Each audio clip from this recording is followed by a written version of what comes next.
Hello students, कैसे हो आप लोग। उम्मीद करता हूँ आप लोग ठीक होंगे। स्टूडेंट्स, आज हम लोग 11th और 12th क्लास के ग्रामर के बारे में डिस्कस करेंगे। पिछली क्लास में हम लोग इसके सिलेबस के बारे में जाने थे और इस क्लास में हम लोग एक टॉपिक स्टार्ट करेंगे जिसका नाम है सिंटैक्स। तो आइए स्टार्ट करते हैं।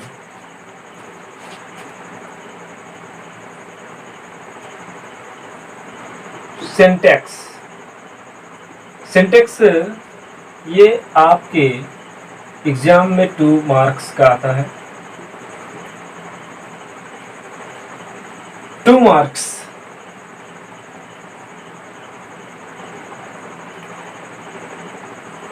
सिंटैक्स, देखिए सिंटैक्स की जब हम बात करते हैं तो सिंटैक्स होता क्या है। पहला नंबर इसके डेफिनेशन की बात करें। अच्छा, एक चीज और समझें आप लोग, जो सिंटैक्स है इसका एक दूसरा नाम कह सकते हैं पार्ट्स ऑफ स्पीच। क्या नाम है? Parts of speech. जो कुल कितने होते हैं? 8। और उसमें एक आपका आर्टिकल भी आता है, जो कुल मिलाकर कितने हो जाते हैं? 9। तो सिंटैक्स अर्थात 2 नंबर आपके तब क्लियर होंगे जब आपको पार्ट्स ऑफ स्पीच का ज्ञान होगा। इसका ज्ञान होगा पार्ट्स ऑफ स्पीच। और पार्ट्स ऑफ स्पीच टोटल कितने हैं? 8 और 1 आर्टिकल बराबर कितना हुआ? 9। अब देखिए पार्ट्स ऑफ स्पीच आप लोग शुरुआत से ही पढ़ते आए हो। नाउन हुआ, प्रोनाउन हुआ, एडजेक्टिव हुआ, verb, adverb, preposition, conjunction, interjection and last one is article. ये सारी चीजें मिलाकर क्या बनते हैं? पार्ट्स ऑफ स्पीच का निर्माण करते हैं। तो देखिए पार्ट्स ऑफ स्पीच आप लोग सिंटैक्स पढ़ रहे हो, इसका मतलब क्या पढ़ रहे हो? पार्ट्स ऑफ स्पीच पढ़ रहे हो। तो पार्ट्स ऑफ स्पीच आप लोगों को देखिए 2 नंबर का है, लेकिन इम्पोर्टेंट है। इम्पोर्टेंट क्यों है? क्योंकि पार्ट्स ऑफ स्पीच इसमें ऐड किया गया है। तो आप लोगों को क्या करना है कि पार्ट्स ऑफ स्पीच बड़े पेशेंस के साथ सीखना है। हम क्या करेंगे, हम डीपली अर्थात जितने भी है, जैसे आपके 8 पार्ट्स ऑफ स्पीच हैं और एक ये आर्टिकल, इन सारी चीज़ों को बड़े डीपली ही में क्या किया जाएगा? डिस्कस किया जाएगा। तो आप लोग क्या करेंगे? बड़े पेशेंस के साथ आप लोग इनको देखना है। तो चलिए स्टार्ट करते हैं। पार्ट्स ऑफ स्पीच में अगर हम बात करें तो टोटल 8 होते हैं और उसमें से पहला जो आता है वो क्या आता है? नाउन आता है। अच्छा, पहले क्या करें, इसके डिफिनेशन की बात करें तो इसका डिफिनेशन होगा द करेक्ट अरेंजमेंट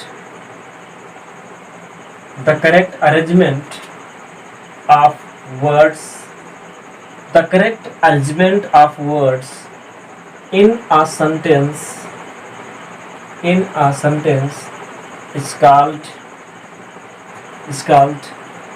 syntax. इस सिंटैक्स का मीनिंग होता है वाक्य विन्यास। अब देखिए the correct arrangements of words अर्थात शब्दों का सही व्यवस्था, अर्थात शब्दों की सही व्यवस्था इन सेंटेंस, किसी भी सेंटेंस में इसका सिंटैक्स उसे क्या जाता है? सिंटैक्स। इसका मतलब सिंटैक्स जब आप पढ़ लेंगे, सीख लेंगे, तो आप किसी भी सेंटेंस में एरर फाइंड आउट कर सकते हैं। ये इसका मेन पर्पज क्या है? अर्थात इस चैप्टर का पढ़ने के बाद में आप लोगों को क्या सीख मिलेगी कि हम किसी भी सेंटेंस में क्या कर सकते हैं, अर्थात किसी भी सेंटेंस में अगर एरर है तो उसको हम फाइंड आउट कर सकते हैं, अगर आप डीपली से अर्थात अच्छे से पढ़े हैं तो ये क्या करता है? किसी भी सेंटेंस में सेंटेंस के अरेंजमेंट को बताता है, या बताता है कि इसमें वर्ड्स ज़्यादा हैं या कम है, या अरेंजमेंट गड़बड़ी है। तो ये सारी चीज़ें बताता है कौन? सिंटैक्स बताता है। अब सिंटैक्स में अगर हम पहले बात करें तो पहला क्या आता है आपका? Noun.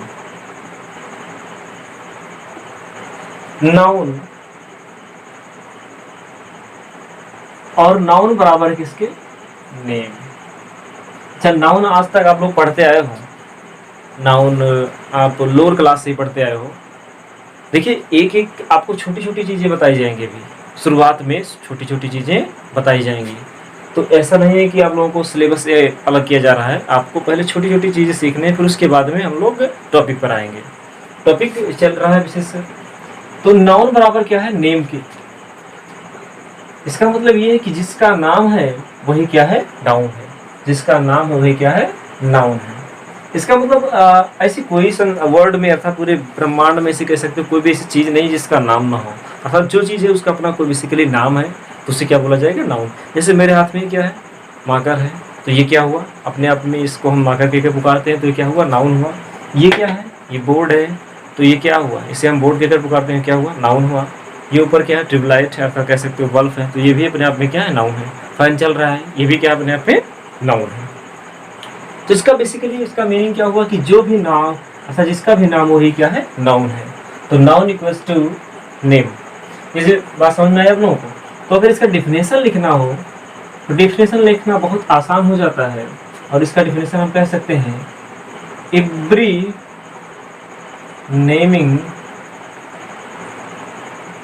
Naming word is called a noun. अर्थात प्रत्येक नाम वाले शब्द को ही क्या बोलते हैं? संज्ञा कहते हैं या नाउन बोलते हैं। अच्छा, एक बात आप लोगों को समझ में आया कि प्रत्येक नाम वाले शब्द को क्या कहते हैं? संज्ञा कहते हैं। अब इसकी आइडेंटिफिकेशन कैसे करेंगे हम लोग कि कोई चीज नाउन है या नहीं है? तो इसका आइडेंटिफिकेशन करने के लिए आपको बहुत ही आसान तरीके से समझाया जाएगा, और आप समझ सकते हैं। अगर आप क्या करते हैं, किसी भी सेंटेंस से उसमें क्वेश्चन करते हैं, जैसे आपका हुआ हु, व्हाट और whom, अगर इन सारी चीजों का आपको आंसर मिल रहा है तो वो बेसिकली होगा क्या? वो होगा नाउन होगा। वो होगा क्या? नाउन होगा। कैसे? अब इसको समझाते हैं हम। तो आइडेंटिफिकेशन में क्या बताया गया कि हु, व्हाट, whom से जो भी उत्तर आएगा उसे क्या बोला जाएगा? नाउन बोला जाएगा। अच्छा, कुछ एग्जांपल लिखते हैं। जैसे मैं एग्जांपल की बात करूं, जैसे मैं कहूं राम इनवाइटेड सीता। राम इनवाइटेड सीता। मैं कहूं who invited Sita. Who invited Sita था, सीता को किसने आमंत्रित किया या निमंत्रण दिया? तो आपका आंसर होगा क्या? राम। तो राम बेसिकली क्या है? नाउन है। क्या हुआ? नाउन हुआ। जैसे मैं कहूं राम इनवाइटेड whom, राम ने किसको निमंत्रण दिया? तो ये क्या होगा? यहाँ पर ये भी whom का आंसर दे रहा है, तो ये भी क्या होगा? अपने आप में नाउन होगा। और एग्जाम्पल की बात करें, जैसे एग्जाम्पल की बात हम करें, जैसे मैं कहूं विजय bought a book। Vijay bought a book। मैं कहूं who bought a book।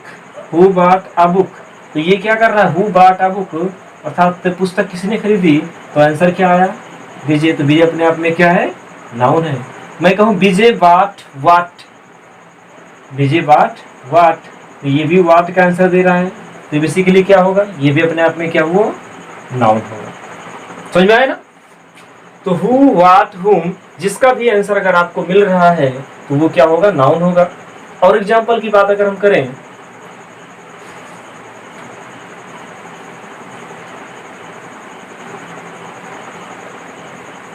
और एग्जांपल की अगर हम बात करें, जैसे मैं कहूं टुमारो नेवर कम्स बैक।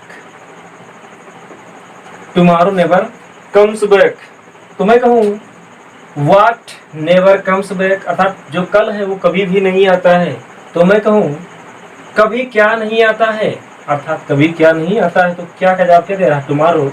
तो टुमारो भी अपने आप में क्या होगा? नाउन होगा। टुमारो भी अपने आप में क्या होगा? नाउन होगा। तो ये सारी चीजें आप लोगों को क्या होगा? समझ में आ गई होगी। जैसे एग्जाम्पल की और बात करें, जैसे मैं कहूं Shekhar decided the team. Shekhar decided the team, अर्थात शेखर ने टीम का निर्णय लिया। तो मैं कहूं हु डिसाइडेड द टीम, तो हु का आंसर शेखर दे रहा है, इसलिए क्या होगा, नाउन होगा। मैं कहूँ शेखर डिसाइडेड व्हाट, तो क्या होगा, ये भी अपने आप में व्हाट का आंसर दे रहा है, तो अपने आप में क्या होगा, नाउन। तो ये चीज आप लोगों को समझ में आ गई होगी कि नाउन का आइडेंटिफिकेशन हम कैसे कर सकते हैं। जिस भी सेंटेंस में आप वो, व्हाट, हुम का क्वेश्चन करते हैं और उसका जो जवाब मिलता है वो बेसिकली होता है क्या, नाउन होता है। तो ये सारी चीजें आप लोगों को समझ में आ गई होगी। अब चलिए आगे बढ़ते हैं, इसे मिटाते हैं।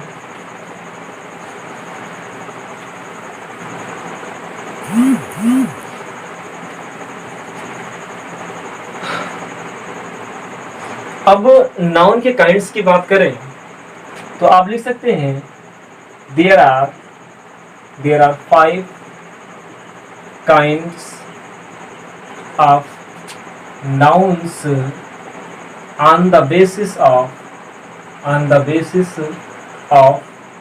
नेम। अर्थात नाम के आधार पर संज्ञा 5 प्रकार की होती है। नाम के आधार पर संज्ञा 5 प्रकार की होती है। जैसे अगर कहा जाए तो अगर फर्स्ट की बात की जाए तो प्रॉपर नाउन, उसके बाद में सेकंड है common noun, third one is collective noun, material noun, abstract noun. ये आपके क्या है, नाउन्स हैं। तो ये नाम के आधार पर संज्ञा 5 प्रकार की होती है। There are 5 kinds of nouns on the basis of name. अब प्रॉपर नाउन कौन समझा जाए, प्रॉपर नाउन होता क्या है, प्रॉपर नाउन का एक दूसरा नाम भी है जिसे हम लोग कहते हैं क्या, यूनिक नेम। अब यूनिक नेम क्या होता है बताएं कोई, यूनिक नेम क्या होता है। तो आप लिख सकते हैं इसका definition, the special or particular name of a person, place or thing is known as proper noun।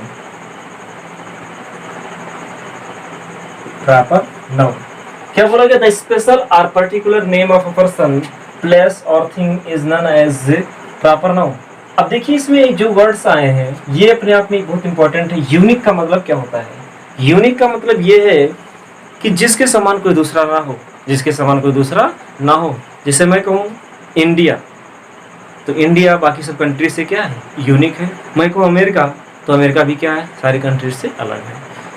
आप किसी भी व्यक्ति का नाम ले सकते हैं, जैसे मैं कहूँ राम, तो राम भी अपने आप में क्या है, एक प्रॉपर नाउन है। समझ में आया ना। तो यूनिक नाम का मतलब ये है जो एक हो, ऐसा कह सकते हैं। ऐसे यूनिक का मतलब ये समझ सकते हैं जो संसार में एक हो, उसे हम यूनिक बोल सकते हैं। जैसे मैं कहूँ जितने भी जितने भी आपके प्लेनेट्स हैं, जैसे हुआ कह सकते हैं आपका हुआ जुपिटर हुआ, सैटर्न हुआ, यूरेनस हुआ, नेपच्यून हुआ, मार्स हुआ, वीनस हुआ, ये सारी चीज़ें आपके क्या हैं, इस संसार में एक ही है। तो ये सारी चीज़ें क्या है, आपके प्रॉपर नाउन है। जैसे मैं कहूँ इंडिया भी अपने आप में क्या है, प्रॉपर नाउन है। मैं कहूँ उत्तर प्रदेश अपने आप में क्या है, प्रॉपर नाउन है। मैं कहूँ ताजमहल भी क्या अपने आप में क्या है, प्रॉपर नाउन है। तो ये चीज़ आप लोगों को आइडिया आ गया होगा। अगर इसके एग्जाम्पल की बात करें तो इसके एग्जाम्पल में आप बहुत सारी चीज़ें लिख सकते हो। जैसे कि कहा जाए, आप लिख सकते हो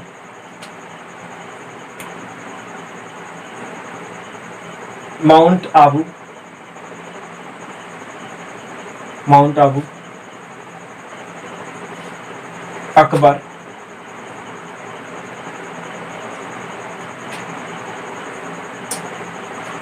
ताजमहल,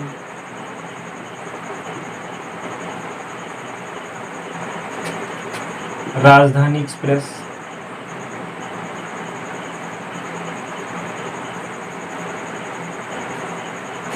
इंडिया, उत्तर प्रदेश,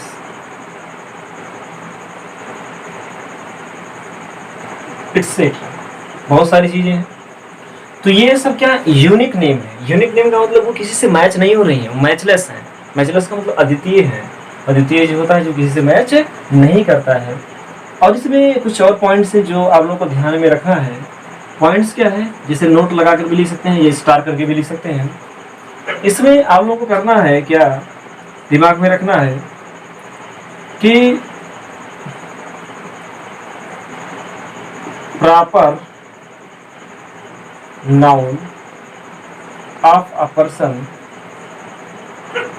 अर्थात किसी भी व्यक्ति के proper noun of a person, वहां पर भी आप वहां पर किसी भी आर्टिकल का प्रयोग नहीं होता है। इसका मतलब ये क्या है, इसका मतलब जीरो आर्टिकल, अर्थात वहां पर किसी भी आर्टिकल का प्रयोग नहीं होगा।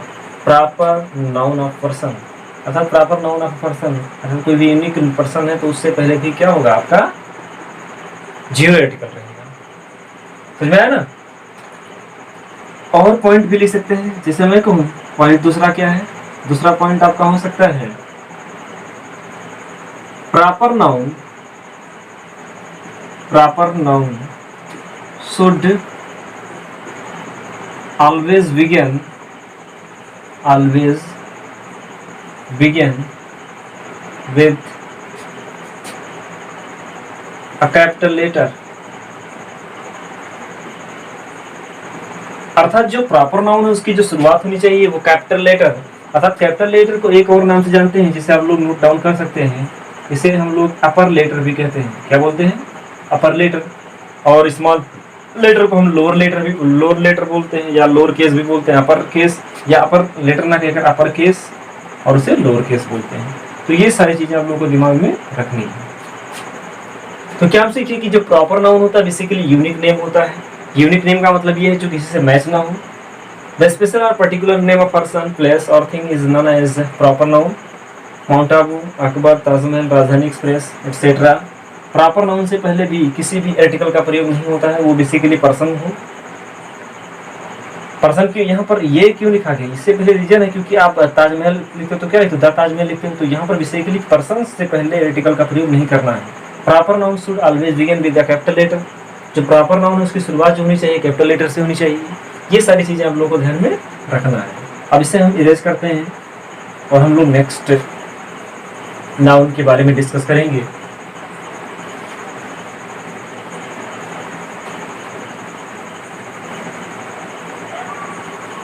देखिए पहला आपका प्रॉपर नाउन हुआ और उसके बाद में हम लोग का जो दूसरा नाउन है वो आपका है कॉमन नाउन। कॉमन नाउन को एक दूसरा नाम भी कह सकते हैं, कॉमन नेम बोल सकते हैं, कॉमन नेम। अच्छा एक बात आप लोगों को समझना है, कॉमन नाउन होता क्या है। जैसे अगर किसी को दिक्कत हो तो आज सारी दिक्कत खत्म हो जाएगी। जैसे मैं एग्जाम्पल की बात करूं, जैसे मैं कहूं इंडिया, अमेरिका, रसिया, ये सारे क्या हैं, ये सारे आपके क्या हैं, एक कंट्री हैं। तो अमेरिका, इंडिया, रसिया, ये बेसिकली क्या है, कंट्री है। अब देखिए जैसे जैसे मैं इंडिया कहूं तो इंडिया अपने आप में क्या यूनिक नेम है, तो इसलिए ये क्या हुआ, ये आपका हुआ प्रॉपर नाउन। अमेरिका भी अपने आप में यूनिक है, रसिया भी अपने आप में क्या है, यूनिक है। लेकिन मैं तीनों कंट्री को, अर्थात तीनों जो आपके देश हैं उनको मैं क्या बोल सकता हूँ, कंट्री कह सकता हूँ। तो ये सारी चीजें इनको हम एक कॉमन नाम से जानते हैं, कॉमन नाम से, कॉमन नेम, जो क्या कहलाते हैं, कंट्री, और जिसका मतलब क्या होता है, देश।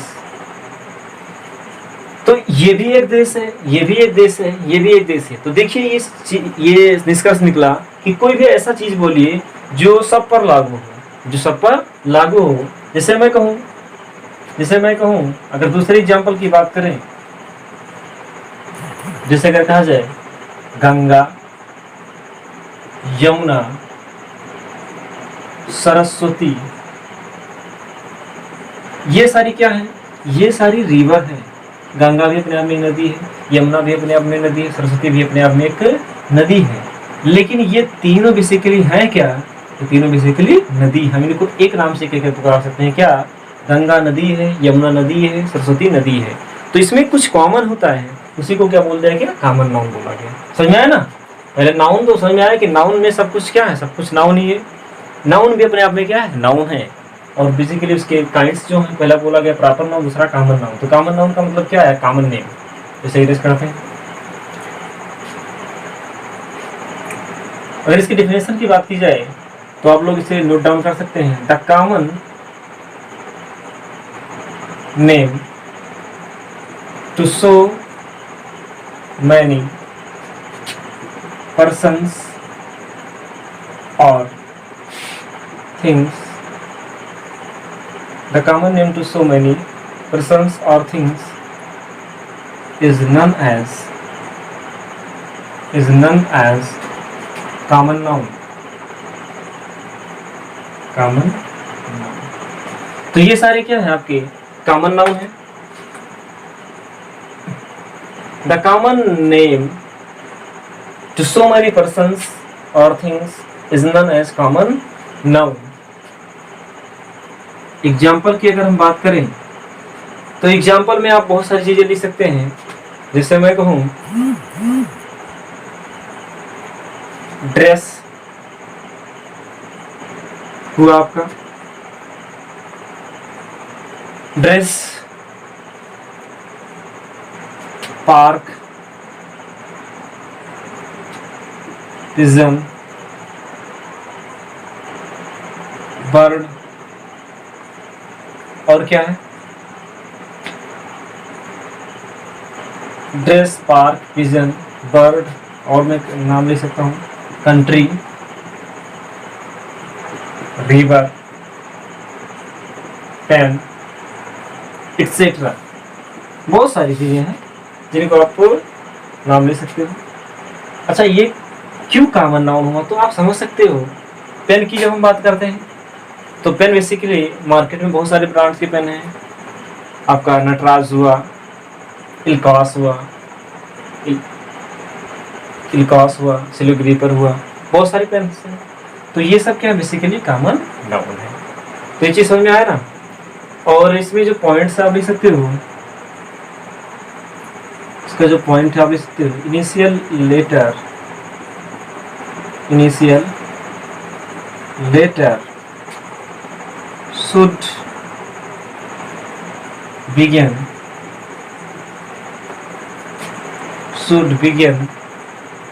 with a lower case। Lower case का मतलब क्या, स्मॉल लेटर से शुरू होना चाहिए। तो ये सारी चीजें आप लोग दिमाग में रख सकते हैं। अब चलिए हम लोग इसे इरेज करते हैं। आप लोग इसे नोट डाउन कर लेंगे, मिटाते हैं।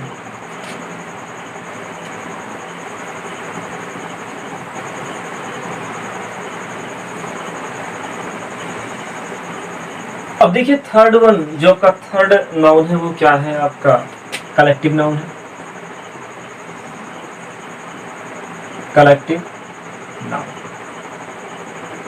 अब कलेक्टिव नाउन इसको बेसिकली एक दूसरे नाम से भी हम जानते हैं, कलेक्शन नेम भी कह सकते हैं। Collection name. तो कलेक्शन क्या क्या होगा, देखो कलेक्शन किसमें, अब देखो इसका डिफिनेशन अगर तैयार करना है तो सारी चीज का डिफिनेशन तैयार कर सकते हो। जैसे हम पहले डिफिनेशन पढ़ते आए हैं नाउन का, noun is the name of place, person और थिंग। तो उसी में आपको एड ऑन करना है, उसी में जोड़ना है। तो लिख सकते हो the collection name, the collection name of person, place or thing is known as collective noun। collective noun अर्थात किसी भी पर्सन, प्लेस, थिंग के संग्रह के नाम को ही क्या बोलते हैं, कलेक्टिव नाउन कहा जाता है। अब इस चीज को बड़े ध्यान से समझना। जैसे अगर कहा जाए ग्रुप और कलेक्शन में अंतर क्या है, या कलेक्टिव नाउन में अंतर क्या है, तो कलेक्टिव नाउन बेसिकली होता क्या है, ये एक सेम क्लास के होते हैं। जो भी आपका जो ग्रुप होगा वो सेम क्लास का होगा। लेकिन अगर हम ग्रुप की बात करें, जैसे मान लो कोई अलग एक ग्रुप होता है जिसको हम ग्रुप के नाम से जानते हैं, तो ग्रुप में बहुत सारे हो सकते हैं, जैसे कि कह सकते हैं कि मतलब एक, जैसे हम स्टूडेंट्स हैं तो स्टूडेंट्स मतलब स्टूडेंट्स अगर खाली जिसमें आएंगे तो क्या होगा, वो माना जाएगा आपका कलेक्टिव नाउन माना जाएगा। लेकिन अगर जैसे मैं कहूँ कि एक आपका स्टूडेंट्स है और एक कर्मचारी है, मतलब अदर और भी कहीं मतलब दूसरे लोग हैं, तो वो बेसिकली कलेक्शन नहीं होगा, वो कलेक्शन नहीं माना जाएगा, उसको अलग से क्या कहेंगे हम लोग, ग्रुप बोलेंगे। क्या बोलेंगे? ग्रुप। तो कलेक्शन क्या होता है? ये सेम नेम होता है। क्या होता है? सेम नेम होता है। तो ये चीजें हम लोगों को ध्यान में रखना है। अच्छा, अब हम लोग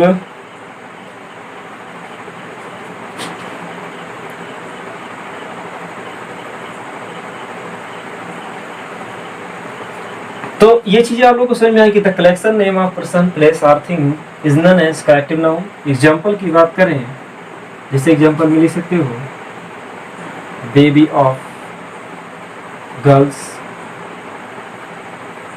मैं कहूँ library of books, library of books, मैं कहूँ heard of buffalo,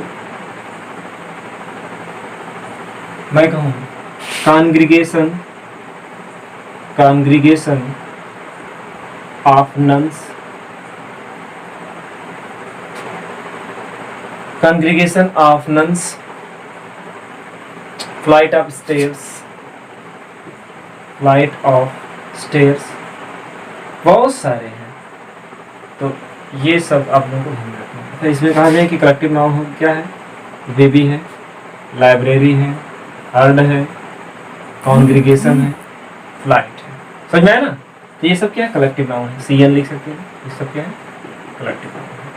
library, library का मतलब क्या? पुस्तकालय। पुस्तकालय में जो क्या होते हैं, पुस्तकों के समूह को क्या बोलते हैं? पुस्तकालय कहते हैं।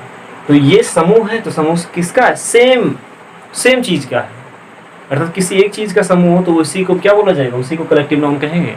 आप सबको नहीं कह सकते हैं कि वो कलेक्शन है। जैसे मैं कहूँ, जैसे अगर कहा जाए कि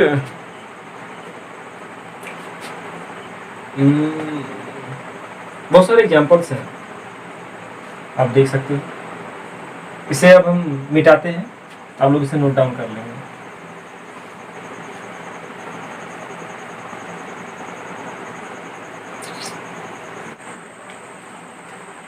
इसके बाद हम लोग जो समझेंगे वो समझेंगे collective noun and multitude of noun, multitude of noun. ये क्या होता है? देखिए, इसे नोट डाउन कराना थोड़ा सा लंबा हो जाएगा, तो इसको हम एग्जाम्पल समझा देते हैं। एग्जाम्पल की अगर हम बात करें तो जिसे कहा जाए, the jury is unanimous in its decision to penalize the accused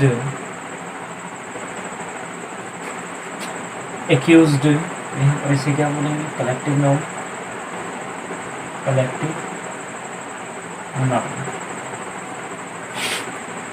दूसरे एग्जाम्पल की बात की जाए, The jury were divided on the issue of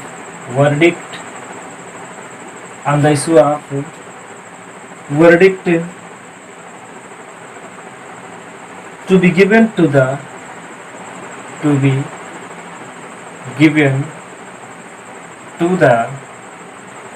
terrorist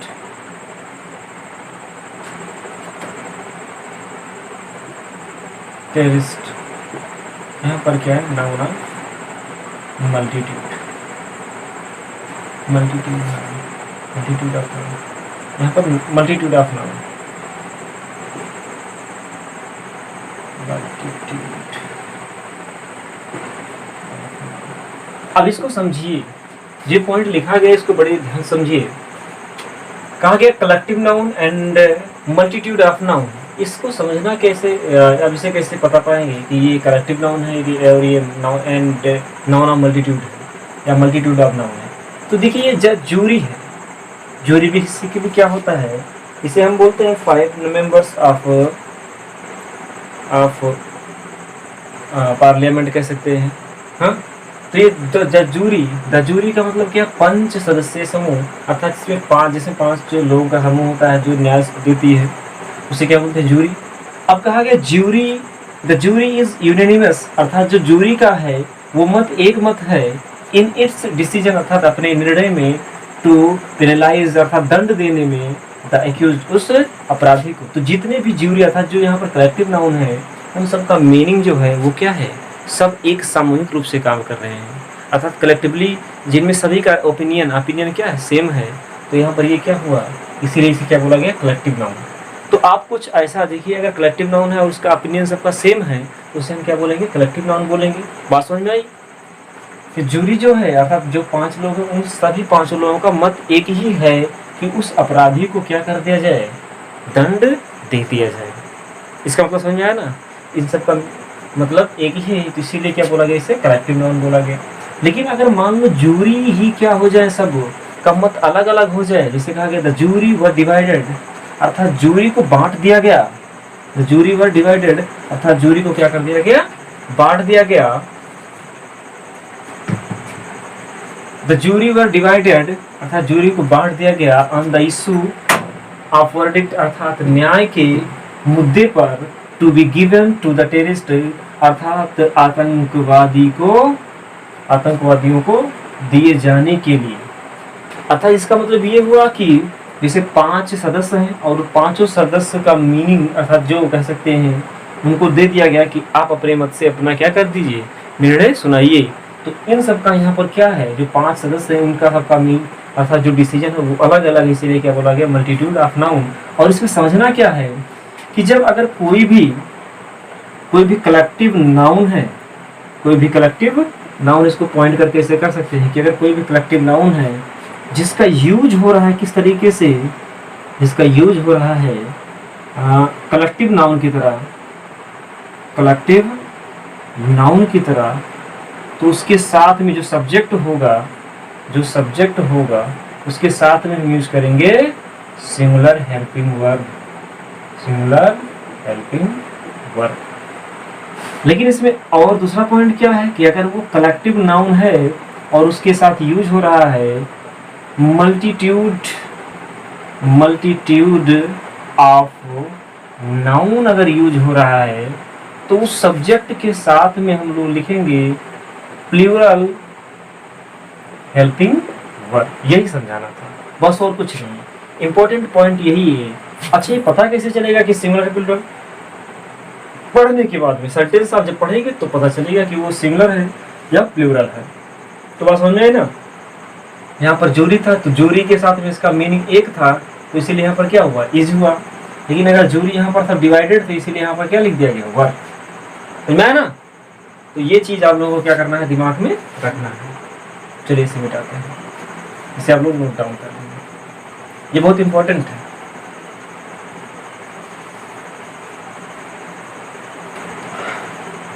अब इसके बाद में कलेक्टिव नाउन के बाद में जो हम लोगों का अगला नाउन है, उस नाउन का बेसिकली नाम क्या है? उस नाउन का नाम है कह सकते हैं मैटेरियल।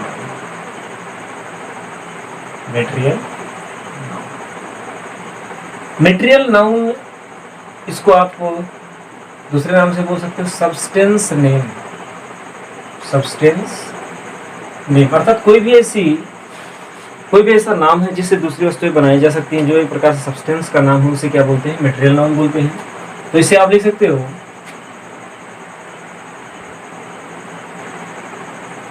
द नेम ऑफ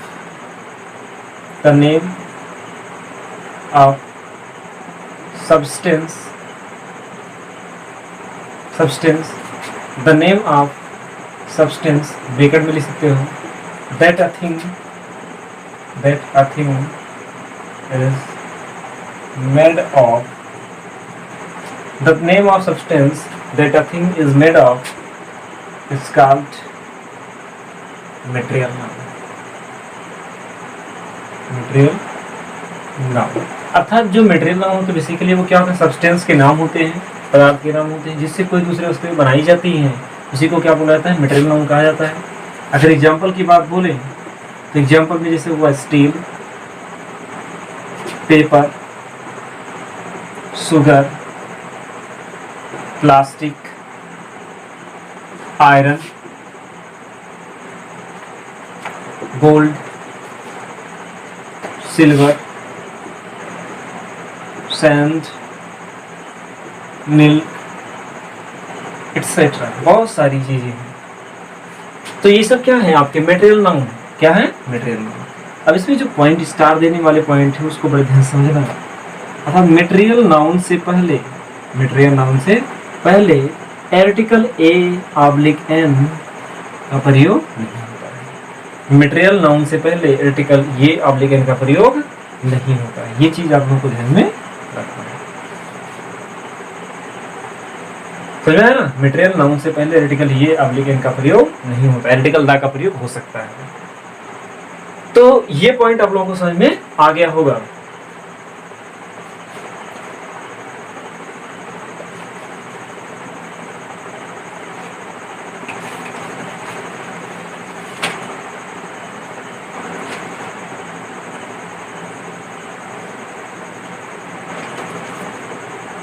अब इसे हम एरेज करते हैं, आप लोग इसे नोट डाउन कर लेंगे और आप लोगों को समझ में आ गया होगा कि बेसिकली मटेरियल नाउन होता क्या है, जिससे आप कुछ नई चीजें बनाई जा सकती हैं, वो क्या है, मटेरियल नाउन है। अब इसके बाद में जो हम लोगों का अगला नाउन है वो है एब्स्ट्रैक्ट नाउन। एब्स्ट्रैक्ट नाउन ये बेसिकली होता क्या है, इसे बेसिकली होता है फैक्ट्स। फैक्ट्स इसी का समूह होता है। और फैक्ट्स क्या है, फैक्ट्स का मतलब ये फॉर फीलिंग कर सकते हो, ये for action, Q for quality और yes for state.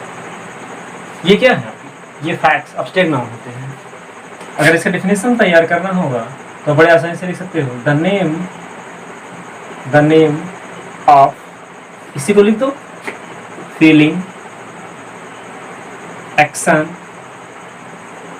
Feeling, action, quality and state is called abstract noun. Abstract noun. The name of feeling, action, quality and state is called abstract noun. अर्थात feeling हो, action हो, quality हो and state हो तो उसी का बोलते हैं, क्या कहते हैं, abstract noun.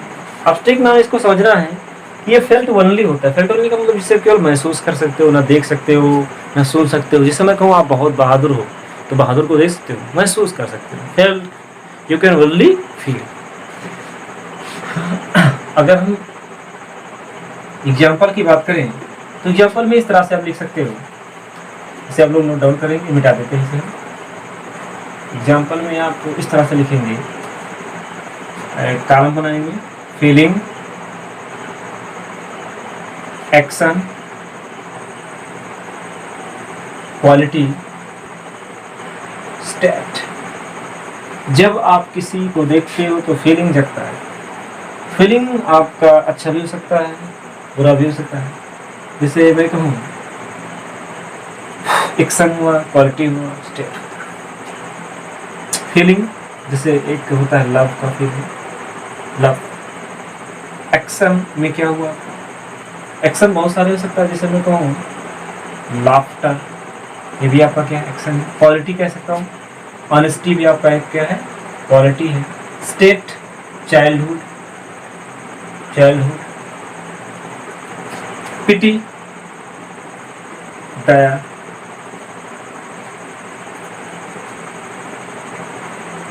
Depth sorry,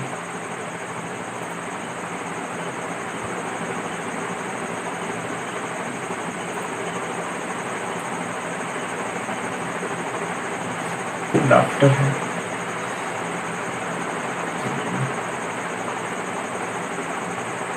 action,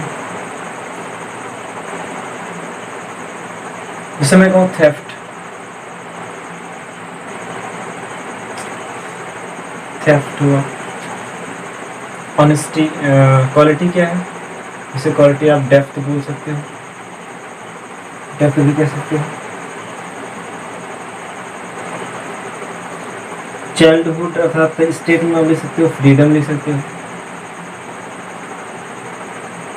freedom है। उसके बाद में आप जॉय, करेज,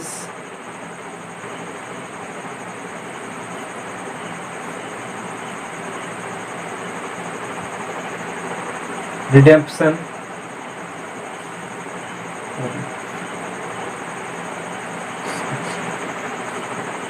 ये आपका इसका करेज।